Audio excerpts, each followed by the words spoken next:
12 जून 1975 Allahabad high court में एक बेहद खास सुनवाई चल रही थी।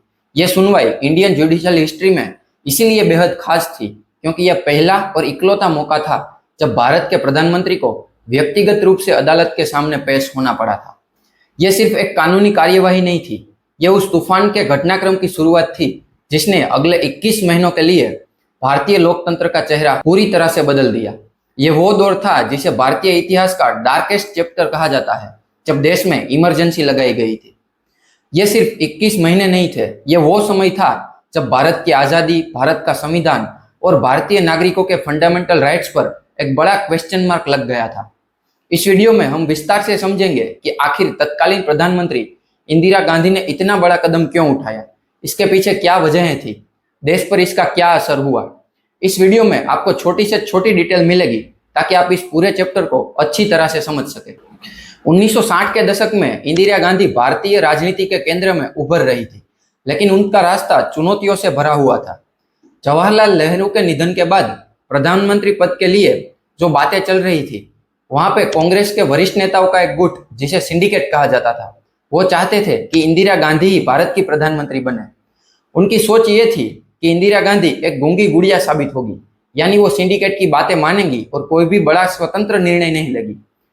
सिंडिकेट को लगा था कि उन्हें कंट्रोल करना आसान होगा, लेकिन इंदिरा गांधी ने बहुत जल्द उन सबको गलत साबित कर दिया। 1966 में उन्होंने न सिर्फ प्रधानमंत्री का पद संभाला, बल्कि अपनी अलग और मजबूत पहचान बनाई। उनके दृढ़ निर्णयों और स्वतंत्र विचारों ने कांग्रेस पार्टी में मतभेद बढ़ाने शुरू कर दिए। ये मतभेद तब और गहरे हो गए जब 1969 में राष्ट्रपति चुनाव का समय आया। इंदिरा गांधी वीवी गिरी को राष्ट्रपति बनाना चाहती थी, जबकि सिंडिकेट ने नीलम संजीव रेड्डी को अपना उम्मीदवार बनाया था। इंदिरा गांधी ने पार्टी लाइन के खिलाफ जाकर विद्रोह किया और वीवी गिरी के पक्ष में वोट देने का आह्वान किया, जिसके परिणाम स्वरूप नीलम संजीव रेड्डी ये चुनाव हार गए। इससे पहले भी मोरारजी देसाई को वित्त मंत्री पद से हटाने के फैसले ने सिंडिकेट के नेताओं को इंदिरा गांधी से नाराज कर दिया था।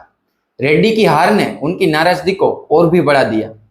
इसी तनाव के चलते 1969 में कांग्रेस पार्टी दो बड़े गुटों में विभाजित हो गई।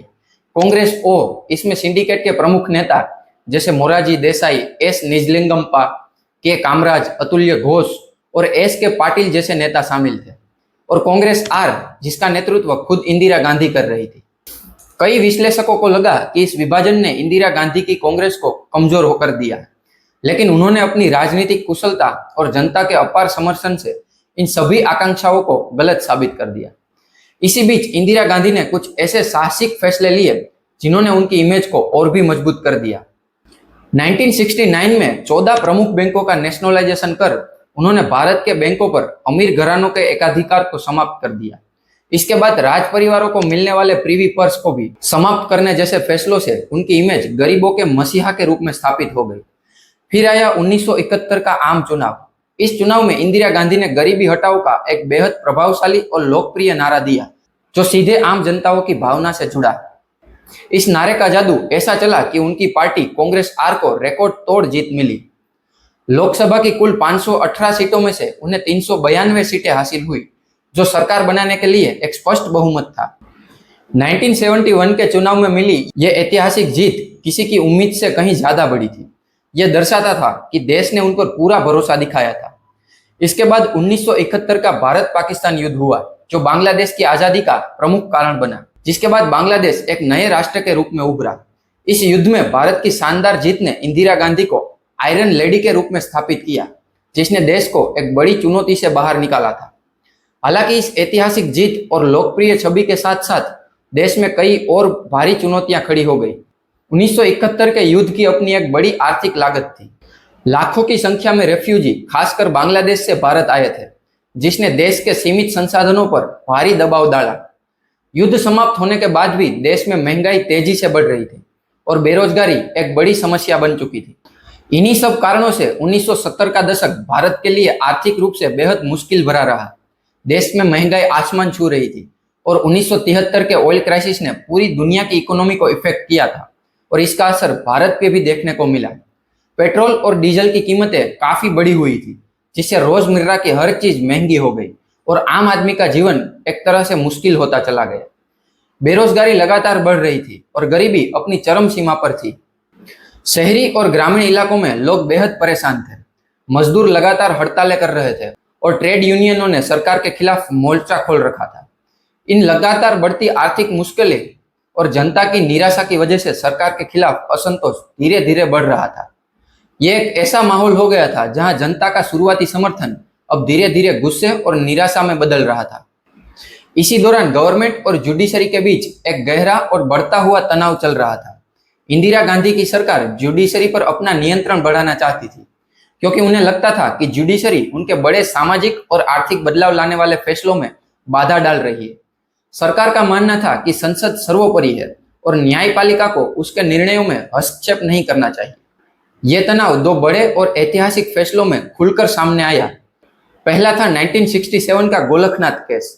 इस मामले में सुप्रीम कोर्ट ने फैसला सुनाया कि संसद के पास फंडामेंटल राइट्स में संशोधन करने की शक्ति नहीं है। यह सरकार के लिए एक बड़ा झटका था, क्योंकि सरकार मानती थी कि बड़े सामाजिक और आर्थिक सुधारों को लागू करने के लिए उसे संविधान में संशोधन करने की असीमित शक्ति मिलनी चाहिए। और दूसरा केस था 1973 का केशवानंद भारती केस। यह मामला भारतीय कानूनी इतिहास का सबसे महत्वपूर्ण मामला माना जाता है। इस ऐतिहासिक मामले में सुप्रीम कोर्ट ने एक और बड़ा फैसला दिया। कोर्ट ने कहा कि संसद संविधान में संशोधन कर सकती है, लेकिन वो संविधान के मूल ढांचे यानी कि बेसिक स्ट्रक्चर को बदल नहीं सकती। मूल ढांचे का अर्थ है संविधान की बुनियादी बातें जो उसे भारत का संविधान बनाती है, जैसे डेमोक्रेसी, फेडरलिज्म और नागरिकों के फंडामेंटल राइट्स। सरकार को लगा कि यह फैसला उनकी शक्ति को सीमित कर रहा है और जुडिशरी उनके काम में अननेसेसरी इंटरफियरेंस कर रही है। देश में बढ़ती आर्थिक कठिनाइयों और सरकार और न्यायपालिका के बीच बढ़ते तनाव के माहौल में जनता का गुस्सा एक बड़े आंदोलन के रूप में उभरा। देश में बढ़ते आर्थिक दबाव और सरकारी नीतियों से निराशा के बीच जनता का आक्रोश सड़कों पर उमड़ पड़ा और इसकी शुरुआत हुई गुजरात से। 1973 और 74 में गुजरात में नवनिर्माण आंदोलन नाम से एक स्टूडेंट आंदोलन शुरू हुआ। यह आंदोलन गुजरात सरकार में फैले भ्रष्टाचार और बढ़ती महंगाई के खिलाफ था। स्टूडेंट ने सड़कों पर उतरकर जबरदस्त प्रदर्शन किए, जिससे सरकार पर भारी दबाव पड़ा। यह आंदोलन इतना बड़ा था कि गुजरात के तत्कालीन मुख्यमंत्री चिमनभाई पटेल को इस्तीफा देना पड़ा और राज्य विधानसभा को भंग कर दिया गया। गुजरात में इस आंदोलन की सफलता ने पूरे देश में एक नई उम्मीद जगाई। गुजरात में मिली इस सफलता से प्रेरित होकर बिहार में भी छात्रों ने 1974 में एक बड़ा आंदोलन छेड़ दिया। बिहार में भी भ्रष्टाचार, महंगाई और बढ़ती बेरोजगारी एक गंभीर समस्या थी। शुरू में यह आंदोलन सिर्फ छात्रों तक सीमित था, लेकिन जल्द ही उन्होंने एक ऐसे नेता की तलाश शुरू की जो उन्हें इस आंदोलन को आगे ले जाने में मदद कर सके। और उनकी नजर पड़ी जयप्रकाश नारायण यानी कि जेपी पर। जेपी जो एक सम्मानित गांधीवादी नेता और समाजवादी विचारक थे। शुरू में वो थोड़ा हिचकिचाए, लेकिन स्टूडेंट के आग्रह और देश की बिगड़ती हालत को देखकर उन्होंने आंदोलन की बागडोर संभालने का फैसला किया। लेकिन जेपी ने इस आंदोलन को केवल बिहार तक सीमित नहीं रखा, बल्कि इसे एक बड़े राष्ट्रीय आंदोलन में बदल दिया। उन्होंने संपूर्ण क्रांति यानी कि टोटल रिवॉल्यूशन का नारा दिया, जिसका मकसद सिर्फ सरकार बदलना नहीं, बल्कि समाज, राजनीति और अर्थव्यवस्था में एक मूलभूत और व्यापक बदलाव लाना था। जेपी के आह्वान पर इस आंदोलन में स्टूडेंट्स, फार्मर, वर्कर और आम आदमी ने बड़ी संख्या में हिस्सा लिया और इस तरह से चारों तरफ से सरकार पर दबाव बढ़ रहा था और ओपोजिशन भी अब जेपी के नेतृत्व में एकजुट हो रहा था। और इस तरह से यह आंदोलन सरकार के लिए एक बड़ी चुनौती बन गया था। जेपी का आंदोलन तेजी से फैल रहा था। बिहार से शुरू होकर यह गुजरात और पूरे उत्तर भारत में फैल गया। भारतीय जनसंघ, सोशलिस्ट पार्टी और कांग्रेस ओ जैसी प्रमुख विपक्षी पार्टियां जेपी के नेतृत्व में एक मंच पर आ चुकी थी। इस आंदोलन के दौरान जेपी ने खुले तौर पर इंदिरा गांधी से प्रधानमंत्री पद से इस्तीफा मांगा। यह मांग सरकार को बिल्कुल भी बर्दाश्त नहीं हुई। एक तरफ जहां देश में आर्थिक बदहाली और जेपी का टोटल रिवॉल्यूशन का आंदोलन सरकार पर जबरदस्त दबाव बना रहा था, तो दूसरी ओर इंदिरा गांधी पर इलाहाबाद हाईकोर्ट में एक कानूनी केस चल रहा था। यह वो केस था जिससे आगे चलकर सरकार को और भी बड़ी मुसीबत में डालना था और जिसने इमरजेंसी की नींव रखनी थी। 1971 के लोकसभा चुनाव में इंदिरा गांधी ने उत्तर प्रदेश के रायबरेली कॉन्स्टिट्यूएंसी से जीत हासिल की थी, लेकिन उनके राइवल समाजवादी नेता राजनारायण ने इस जीत को इलाहाबाद हाईकोर्ट में चुनौती दी। राजनारायण का आरोप था कि इंदिरा गांधी ने चुनाव जीतने के लिए करप्ट प्रैक्टिसेस का इस्तेमाल किया है। इंदिरा गांधी पर आरोप था कि उन्होंने अपनी चुनावी रैलियों और प्रचार के लिए सरकारी गाड़ियां, पुलिस और सरकारी अधिकारियों अवैध रूप से इस्तेमाल किया था, जो इलेक्शन रूल्स का सीधा उल्लंघन था। उन पर दूसरा एक गंभीर आरोप यह भी लगा कि उनके निजी सचिव यशपाल कपूर ने राष्ट्रपति द्वारा उनके सरकारी पद से इस्तीफा मंजूर होने से पहले ही इंदिरा गांधी के लिए चुनावी एजेंट के तौर पर काम करना शुरू कर दिया था। यह भारतीय इतिहास में एक अभूतपूर्व घटना थी, जब देश के प्रधानमंत्री को पहली बार कोर्ट में हाजिरी देनी पड़ी थी। इंदिरा गांधी ने अदालत में करीब 5.5 घंटे तक जज के सवालों के जवाब दिए। इस लंबी सुनवाई के दौरान इंदिरा गांधी और उनके समर्थकों को धीरे धीरे यह अंदाजा होने लगा था कि इलाहाबाद हाईकोर्ट का फैसला उनके खिलाफ जा सकता है। ऐसे में इस केस को देख रहे जस्टिस जगमोहन लाल सिन्हा उनको प्रभावित करने की कोशिशें शुरू की गई। इलाहाबाद हाईकोर्ट के तत्कालीन chief justice DS Mathur Indira Gandhi के निजी डॉक्टर KP माथुर के करीबी रिश्तेदार थे। DS माथुर ने सुनवाई के दौरान जस्टिस जगमोहन लाल सिन्हा से मुलाकात की। उन्होंने कथित तौर पर जस्टिस सिन्हा से कहा कि अगर वो राजनारायण वाले मामले में सरकार के पक्ष में फैसला सुनाते हैं तो उन्हें तुरंत सुप्रीम कोर्ट में प्रमोट कर दिया जाएगा। लेकिन जस्टिस सिन्हा पर इस दबाव का कोई भी असर नहीं हुआ। 12 जून 1975 को इलाहाबाद हाईकोर्ट के जस्टिस जगमोहन लाल सिन्हा ने एक ऐतिहासिक फैसला सुनाया। उन्होंने इंदिरा गांधी के चुनाव को अमान्य घोषित कर दिया। इसका सीधा मतलब था कि इंदिरा गांधी अब लोकसभा की सदस्य नहीं रही और उनका प्रधानमंत्री पद भी खतरे में आ चुका था। अदालत ने अगले 6 साल तक उन्हें कोई भी चुनाव लड़ने पर रोक लगा दी। ऐसी स्थिति में इंदिरा गांधी के पास राज्यसभा में जाने का रास्ता भी नहीं बचा था, जिसे उन्हें प्रधानमंत्री पद छोड़ने के सिवा कोई दूसरा रास्ता नहीं दिख रहा था। हालांकि अदालत ने कांग्रेस पार्टी को थोड़ी राहत देते हुए नई व्यवस्था यानी नया प्रधानमंत्री बनाने के लिए 3 हफ्तों का समय दिया था, ताकि पार्टी अपनी रणनीति बना सके। लेकिन इस समय देश में प्रधानमंत्री पद के लिए इंदिरा गांधी से बड़ा कोई और नाम नहीं था। उस समय देश में India is Indira and Indira is India ऐसा माहौल था। ऐसे में इंदिरा गांधी के रहते किसी और को प्रधानमंत्री कैसे बनाया जा सकता था। साथ ही इंदिरा गांधी को अपनी पार्टी में किसी पर भी भरोसा नहीं था। इसी बीच कांग्रेस के तत्कालीन अध्यक्ष DK बरुआ ने इंदिरा गांधी को सुझाव दिया कि अंतिम फैसला आने तक वो खुद कांग्रेस के अध्यक्ष बन जाए और उन्हें प्रधानमंत्री का पद सौंप दिया जाए। लेकिन जब प्रधानमंत्री आवास पर यह चर्चा चल रही थी, उसी समय वहां संजय गांधी आते हैं। उन्होंने इंदिरा गांधी को सलाह दी कि वो इस्तीफा न दे। उन्होंने इंदिरा गांधी को समझाया कि अगर उन्होंने प्रधानमंत्री पद किसी और को दिया तो वो व्यक्ति उस पद को नहीं छोड़ेगा और इंदिरा गांधी द्वारा पार्टी में जो जगह बनाई गई है वो खत्म हो जाएगी। इंदिरा गांधी संजय गांधी की बात से सहमत हो गई और उन्होंने तय किया कि वो इस्तीफा देने के बजाय जो 3 हफ्तों की मोहलत मिली है उसका फायदा उठाते हुए इस फैसले को सुप्रीम कोर्ट में चुनौती देंगी। इस केस की सुप्रीम कोर्ट में सुनवाई जस्टिस VR कृष्ण अय्यर ने की। 24 जून 1975 को जस्टिस अय्यर ने अपने फैसले में कहा कि वो इलाहाबाद हाईकोर्ट के फैसले पर पूरी तरह से रोक नहीं लगाएंगे। सुप्रीम कोर्ट ने इंदिरा गांधी को प्रधानमंत्री बने रहने की अनुमति तो दे दी, लेकिन साथ ही यह भी स्पष्ट किया कि वो अंतिम फैसला आने तक सांसद के रूप में मतदान नहीं कर सकती। एक तरफ जहां इलाहाबाद हाईकोर्ट और सुप्रीम कोर्ट के अंदर इंदिरा गांधी के राजनीतिक भविष्य को लेकर उथल पुथल मची थी, तो वहीं दूसरी ओर JP के नेतृत्व में छात्रों और जनता का आंदोलन और ज्यादा तेज हो रहा था। सुप्रीम कोर्ट के फैसले के ठीक अगले दिन यानी 25 जून 1975 को दिल्ली के रामलीला मैदान में JP ने एक विशाल रैली का आयोजन किया। ये रैली कोई आम रैली नहीं थी। इसमें लाखों की संख्या में लोग जमा हुए थे जो सरकार से नाराज थे और देश में एक बदलाव चाहते थे। इसी ऐतिहासिक रैली में JP ने प्रसिद्ध कवि रामाधारी सिंह दिनकर की कविता की एक लाइन दोहराई, जो बाद में इमरजेंसी के खिलाफ एक नारा बन गई। वो लाइन थी, सिंहासन खाली करो कि जनता आती है। यह नारा सीधा इंदिरा गांधी और उनकी सरकार को खुली चुनौती था। JP ने इस रैली में सेना, पुलिस और सरकारी कर्मचारियों से भी सरकार के गैर संवैधानिक और अनैतिक आदेशों को न मानने की अपील की। उन्होंने कहा कि अब समय आ गया है जब सरकार को जनता की बात सुननी होगी और बदलाव लाना होगा।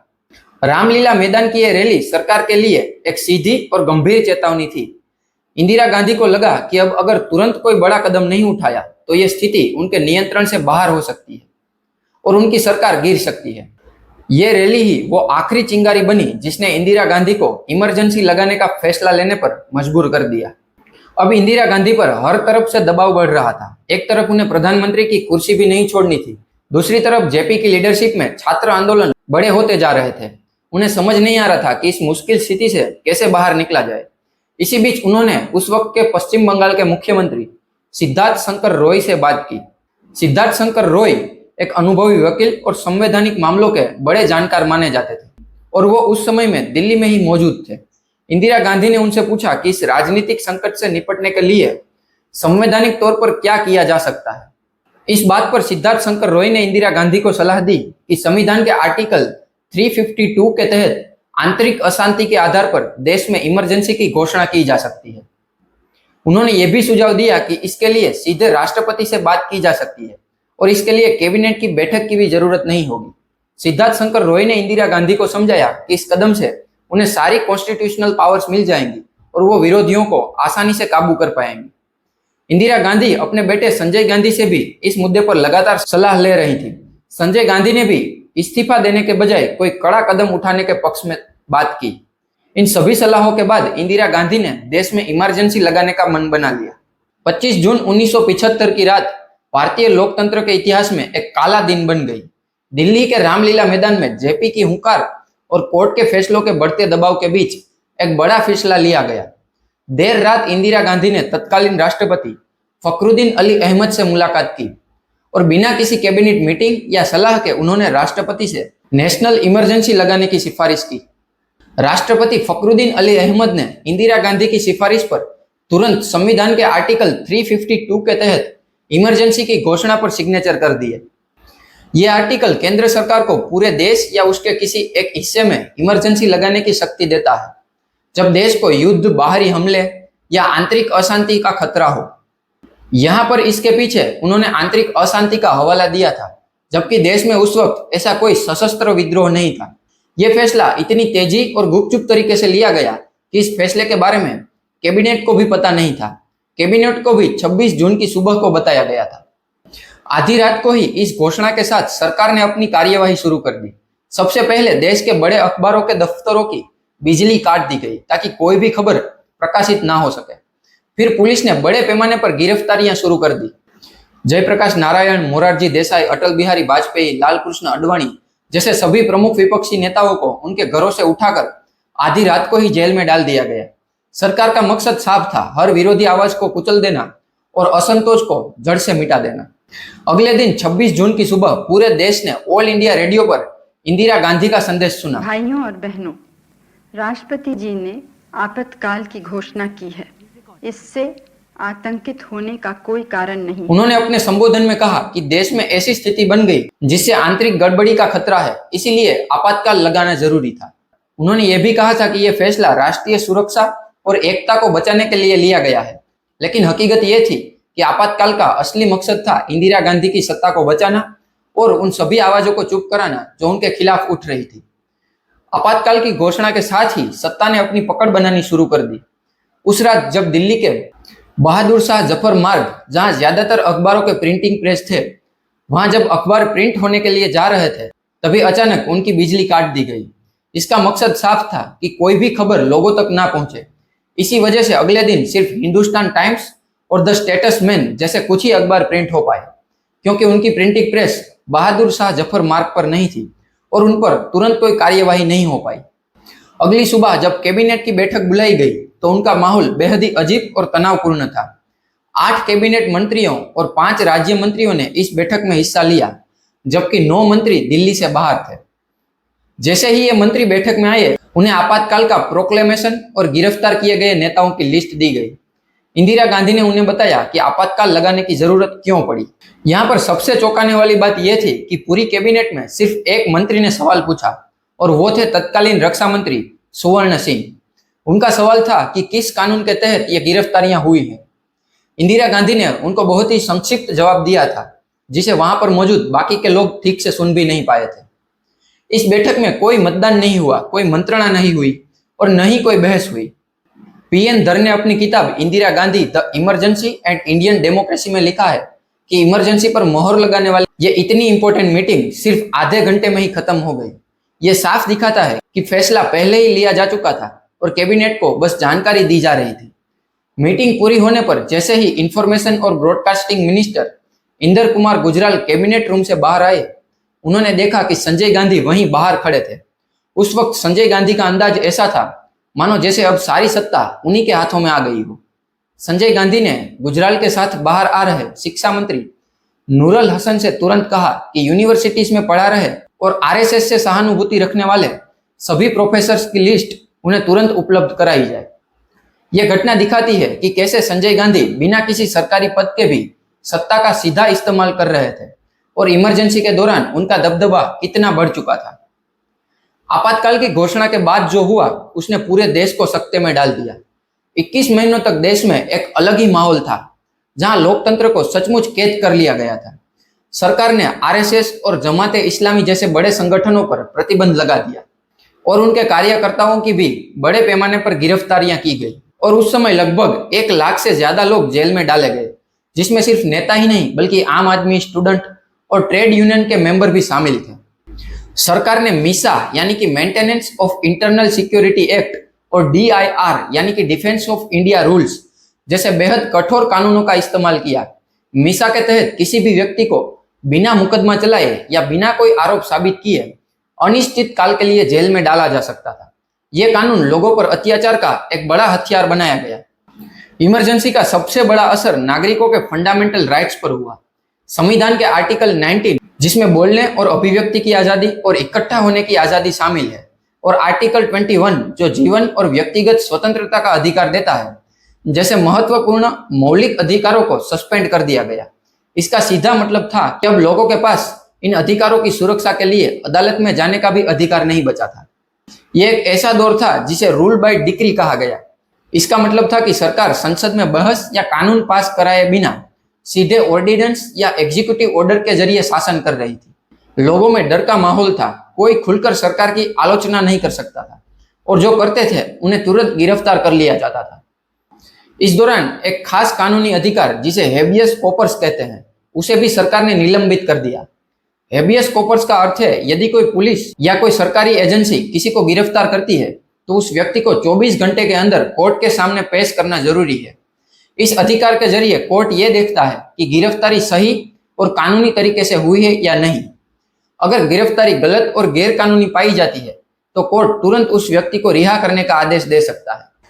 इसे आप ऐसे समझ सकते हैं कि यह हर नागरिक की आजादी का एक बड़ा सुरक्षा कवच है, ताकि पुलिस किसी को भी बेवजह या मनमाने ढंग से जेल में न डाल सके। लेकिन इमरजेंसी में सरकार ने इस हेबियस कॉर्पस के अधिकार को भी सस्पेंड कर दिया। इसका सीधा मतलब यह हुआ कि अगर किसी व्यक्ति को गिरफ्तार किया जाता था तो उसके परिवार या वकील को भी जानने का अधिकार नहीं था कि उसे क्यों गिरफ्तार किया गया है, और उसे कोर्ट में पेश करने की मांग भी नहीं कर सकते थे। पुलिस और सरकारी एजेंसियां किसी को भी बिना कोई वजह बताए या बिना किसी केस के महीनों तक जेल में रख सकती थी और कोई सुनवाई नहीं होती थी। अप्रैल 1976 में सुप्रीम कोर्ट ने एडीएम जबलपुर वशिष्ठ शशिकांत शुक्ला केस में एक ऐसा फैसला सुनाया जिसे जुडिशियल हिस्ट्री का ब्लैक स्पॉट माना गया है। कोर्ट ने कहा कि आपातकाल के दौरान सरकार नागरिकों के फंडामेंटल राइट्स, यहां तक के राइट टू लाइफ यानी कि जीवन के अधिकार को भी सस्पेंड कर सकती है। सोचिए, इसका मतलब था कि सरकार अगर चाहे तो किसी के जीवन और आजादी को भी अपनी मर्जी से खत्म कर सकती थी और कोई कोर्ट उसकी मदद नहीं कर सकता था। इस फैसले ने सरकारी दमन को और भी मजबूत कर दिया था। लेकिन यह तो सिर्फ शुरुआत थी। आपातकाल की घोषणा के बाद 21 महीनों तक देश में जो कुछ भी हुआ वो भारतीय लोकतंत्र के इतिहास में एक डार्क चैप्टर बन गया। इस दौरान सरकार ने न केवल विपक्षी आवाजों को दबाया बल्कि प्रेस पर पूरी तरह से नियंत्रण कर दिया। सरकारी मीडिया का एक तरफा प्रचार शुरू हुआ, कलाकारों और फिल्मों पर रोक लगाई गई, जबरन नसबंदी जैसे अमानवीय अभियान भी चलाए गए और शहरों में अतिक्रमण हटाने के नाम पर कई डिमोलिशन किए गए। आपातकाल में सबसे पहले प्रेस की स्वतंत्रता पर सीधा हमला हुआ। सरकार ने अखबारों, रेडियो और टेलीविजन पर सख्त सेंसरशिप लगा दी। इसका मतलब था कि कोई भी खबर सरकार की अनुमति के बिना ना तो प्रिंट की जा सकती थी और ना ही दिखाई जा सकती थी, खासकर पॉलिटिकल खबरें। सरकार ने बाकायदा चीफ प्रेस एडवाइजर नियुक्त किए थे जो खबरों को छापने से पहले सेंसर करते थे। पत्रकारों को लगातार धमकियां दी गई और सरकार के निर्देशों का पालन न करने पर लगभग 250 पत्रकारों को गिरफ्तार किया गया था। यहां तक कि कई विदेशी मीडिया संवाददाता को भी देश के बाहर निकाल दिया गया या धमकियां दी गई। इंदिरा गांधी ने सार्वजनिक रूप से कहा था कि प्रेस की आजादी खत्म नहीं हुई है, लेकिन जिम्मेदारी के साथ आजादी होनी चाहिए। पर हकीकत में प्रेस पूरी तरह से सरकार के नियंत्रण में थी और सरकारी आलोचना की कोई भी गुंजाइश नहीं छोड़ी गई थी। विपक्षी नेताओं या सरकार के आलोचकों को कोई भी जगह नहीं मिलती थी। जनता तक पहुंचने वाली हर जानकारी को नियंत्रित किया गया जिससे लोगों को पता ही ना चले कि देश में वास्तव में क्या हो रहा है। यह लोकतंत्र के चौथे स्तंभ पर सीधा हमला था, जिसका उद्देश्य सरकार की इमेज को बनाए रखना और विपक्ष की आवाज को खामोश करना था। इमरजेंसी का असर सिर्फ सड़कों और अखबारों तक सीमित नहीं था, इसका प्रभाव बॉलीवुड पर भी हुआ। सरकार ने फिल्मों पर सख्त सेंसरशिप लगा दी। अगर किसी फिल्म में ऐसी कोई बात लगती थी जो सरकार के खिलाफ हो तो उसे तुरंत बैन कर दिया जाता था। सेंसरशिप के नियम इतने बेतुके और कड़े थे कि फिल्मों में खून की एक बूंद भी सेंसर बोर्ड काट देता था। एक्शन सीक्वेंस को सीमित कर दिया गया था। कई बार तो बड़े बड़े और अनुभवी डायरेक्टर को भी अपनी फिल्मों को फिर से एडिट करने के लिए कहा जाता था, ताकि उसमें सरकार के खिलाफ या आपत्तिजनक लगने वाले हिस्से को हटाया जा सके। अगर वो ऐसा नहीं करते तो उनकी फिल्म को रिलीज होने से पहले ही रोक दिया जाता था। आपातकाल के दौरान इंदिरा गांधी ने देश की आर्थिक स्थिति सुधारने और लोगों को राहत देने के लिए एक 20 सूत्री कार्यक्रम की घोषणा की। इनमें land reforms, minimum wages, poverty alleviation जैसे वादे किए गए थे। और इसी समय के दौरान संजय गांधी का प्रभाव असाधारण रूप से बढ़ रहा था। संजय गांधी, जो किसी भी संवैधानिक पद पर नहीं थे, फिर भी सरकार में उनका अनऑफिशियल रोल या एक्स्ट्रा कॉन्स्टिट्यूशनल अथॉरिटी इतनी ज्यादा हो गई थी कि उनके आदेशों को अक्सर सरकारी आदेशों से भी ऊपर माना जाता था। संजय गांधी ने भी अपना एक 5 सूत्री कार्यक्रम शुरू किया, जिसमें साक्षरता, पेड़ लगाना, दहेज उन्मूलन जैसे कुछ अच्छे उद्देश्य शामिल थे, लेकिन इसके 2 पॉइंट्स कंट्रोवर्शियल साबित हुए। वो थे जबरन नसबंदी और डिमोलिशन। पॉपुलेशन कंट्रोल के नाम पर चलाया गया जबरन नसबंदी अभियान इमरजेंसी का सबसे क्रूर और निंदनीय नीतियों में से एक था। संजय गांधी ने इस अभियान को व्यक्तिगत रूप से लीड किया था। सरकार ने सरकारी कर्मचारी और अधिकारियों के लिए नसबंदी के स्ट्रिक्ट टारगेट सेट किए थे। इन टारगेट को पूरा न करने पर नौकरी से निकाले जाने या सैलरी रोकने जैसी धमकियां दी जाती थी। इस भयानक दबाव के कारण सरकारी अधिकारी लोगों को जबरदस्ती नसबंदी के लिए पकड़कर कैंपों में ले जाते थे। एक अनुमान के मुताबिक इमरजेंसी के 21 महीनों के दौरान 80 लाख से 1 करोड़ नसबंदियां की गई, जो पिछले सालों की तुलना में कई गुना ज्यादा थी। कई बार गरीबों, मजदूरों और ग्रामीण इलाकों के लोगों को बिना उनकी मर्जी के और कई बार बिना किसी हेल्थ चेकअप के जबरदस्ती नसबंदी कैंपों में ले जाया गया। कई ऐसे मामले भी सामने आए जिसमें 16-17 साल के लोगों की भी नसबंदी कर दी गई। इस दौरान खौफ इतना था कि गांव में लोग रातों को अपने घर में सोने की बजाय खेतों में छिपते थे, ताकि नसबंदी की टीमों से बच सके। इस अभियान ने पूरे देश में, खासकर ग्रामीण इलाकों में अविश्वास, डर और जबरदस्त गुस्सा पैदा किया। जमात इस्लामी जैसे संगठन ने इस जबरन नसबंदी का कड़ा विरोध किया था। इस अभियान का सबसे भयानक एग्जाम्पल उत्तर प्रदेश के मुजफ्फरनगर से आया। 18 अक्टूबर 1976 को मुजफ्फरनगर के खालापर इलाके में नसबंदी अभियान का भारी विरोध हो रहा था। सरकारी अधिकारियों ने रात के 3 बजे लोगों को जबरदस्ती पकड़कर नसबंदी कैंप्स में ले जाना शुरू किया। इसके विरोध में गुस्साई भीड़ ने हंगामा शुरू कर दिया। स्थिति को नियंत्रण करने के लिए पुलिस ने आंदोलनकारियों पर सीधी गोलीबारी कर दी। इस घटना में पुलिस की गोली लगने से 42 लोगों की मौत हो गई और कई सारे लोग घायल हुए, जिसके चलते शहर में 3 दिनों तक कर्फ्यू लगा। यह घटना इमरजेंसी की क्रूरता और सरकारी दमन का ब्लैक चैप्टर बन गई, जिसने पूरे देश को हिला दिया था। आपातकाल के दौरान सरकार ने सिर्फ प्रशासन पर ही अपनी पकड़ नहीं बनाई, बल्कि संविधान में भी ऐसे बड़े बदलाव किए जिससे उनकी शक्तियां और भी मजबूत हो सके। इन बदलावों का सबसे बड़ा एग्जाम्पल था 42वां संविधान संशोधन एक्ट। यह इतना व्यापक था कि अक्सर इसे मिनी कॉन्स्टिट्यूशन भी कहा जाता है। इस संशोधन का मुख्य उद्देश्य सरकार की शक्ति को असीमित बनाना और जुडिशरी की सुप्रीमेसी को खत्म करके संसद की सर्वोच्चता को स्थापित करना है, जो उस वक्त इंदिरा गांधी के नियंत्रण में थी, ताकि विपक्ष और विरोध की किसी भी आवाज को संवैधानिक रूप से दबाया जा सके। इस संशोधन में कई महत्वपूर्ण बदलाव किए गए। इनमें संविधान की प्रस्तावना में सोशलिस्ट, सेक्युलर और इंटेग्रिटी जैसे शब्द जोड़े गए। लोकसभा और राज्यों की विधानसभाओं का कार्यकाल 5 साल से बढ़ाकर 6 साल तक कर दिया गया। इसका सीधा मतलब था कि अब सरकार और सांसद बिना नए चुनाव के एक और साल के लिए सत्ता में रह सकते हैं। यह संशोधन जुडिशरी पर एक बड़ा प्रहार था। इससे जुडिशियल रिव्यू की शक्ति को काफी हद तक सीमित कर दिया गया। सुप्रीम कोर्ट और हाई कोर्ट की उन शक्तियों को कम कर दिया गया जिसके तहत वो सरकार के कानूनों और संवैधानिक संशोधनों की संवैधिक समीक्षा करते थे। 42वें संशोधन ने स्पष्ट कर दिया कि संसद द्वारा किए गए किसी भी संविधान संशोधन को किसी भी अदालत में चुनौती नहीं दी जा सकती। इस संशोधन ने राष्ट्रपति को कैबिनेट की सलाह मानने के लिए बाध्यकारी बना दिया, यानी राष्ट्रपति के पास अब कैबिनेट के फैसले पर वीटो करने या उसे पुनर्विचार करने के लिए वापस भेजने की शक्ति भी नहीं रही। नागरिकों के लिए फंडामेंटल ड्यूटीज को भी संविधान में इसी समय जोड़ा गया था। इन सभी संशोधनों ने भारतीय संविधान की मूल भावना को विकृत करने की कोशिश की, जिससे सरकार की शक्ति में असीमित वृद्धि हुई। हालांकि इमरजेंसी के दौरान भी लोगों ने सरकार का भारी विरोध किया, जबकि उन्हें पकड़कर जेल में डाला जा रहा था। इस दौरान भी लोगों ने अपनी आवाज उठाना बंद नहीं किया था। लोग अंडरग्राउंड मूवमेंट उठा रहे थे, बिल्कुल वैसा ही जैसा हमारे देश की आजादी के लिए क्विट इंडिया मूवमेंट के समय हुआ था। बड़े बड़े लीडर्स जेल में होने के बावजूद भी छोटे छोटे ग्रुप्स एक्टिव थे। ये लोग चोरी छिपे पेम्पलेट छापते थे, जिनमें सरकारी नीतियों की आलोचना होती थी और इमरजेंसी की सच्चाई लोगों को बताई जाती थी। ये पूरा संघर्ष दिखाता है कि सरकार का पूरा दमनकारी सिस्टम भी नागरिकों के लोकतंत्र और स्वतंत्रता के प्यार को पूरी तरह से खत्म नहीं कर पाया। ये रेजिस्टेंस ही था जिसने इमरजेंसी के खिलाफ जनता के बढ़ते असंतोष को जिंदा रखा और आखिरकार लोकतंत्र को वापस लाने का रास्ता साफ किया। 21 महीने के लंबे समय के बाद आपातकाल का अंत उतना ही अनएक्सपेक्टेड था जितनी इसकी शुरुआत। 18 जनवरी 1977 को प्रधानमंत्री इंदिरा गांधी ने अचानक लोकसभा चुनाव की घोषणा कर दी और कुछ बड़े विपक्षी नेताओं को जेल से रिहा कर दिया। चुनाव करवाने के पीछे कई कारण दिखाए गए हैं, जिसमें एक मत यह है कि इंदिरा गांधी को कुछ गलत खुफिया रिपोर्टों के आधार पर यह ओवर कॉन्फिडेंस था कि कांग्रेस पार्टी चुनाव में भारी बहुमत से जीतेगी। उन्हें शायद जमीन पर पनप रहे आंतरिक विरोध और जनता के गहरे गुस्से का अंदाज नहीं था, खासकर नसबंदी और तोड़फोड़ जैसे अमानवीय अभियानों के बाद। कुछ जानकारों का मानना यह भी है कि इंदिरा गांधी खुद भी इमरजेंसी के लंबे खींचने से असहज महसूस कर रही थी और किसी भी तरह इससे बाहर निकलना चाहती थी, क्योंकि इमरजेंसी के दौरान इंदिरा गांधी की छवि एक लोकप्रिय नेता से बदलकर एक तानाशाह की बनती जा रही थी। इंदिरा गांधी के चुनाव घोषणा के 5 दिन बाद यानी 23 जनवरी 1977 को जेलों से रिहा हुए प्रमुख विपक्षी नेताओं ने ऐतिहासिक कदम उठाया। कांग्रेस को, भारतीय जनसंघ, भारतीय लोकदल और सोशलिस्ट पार्टी जैसे कई विपक्षी दलों ने मिलकर एक नया राजनीतिक दल जनता पार्टी का गठन किया और यह जनता पार्टी एकजुट होकर इंदिरा गांधी के खिलाफ चुनाव लड़ती है। जयप्रकाश नारायण इस एकजुटता के पीछे एक मुख्य प्रेरणा शक्ति थे और मोरारजी देसाई इसके प्रमुख नेता बनकर उभरे।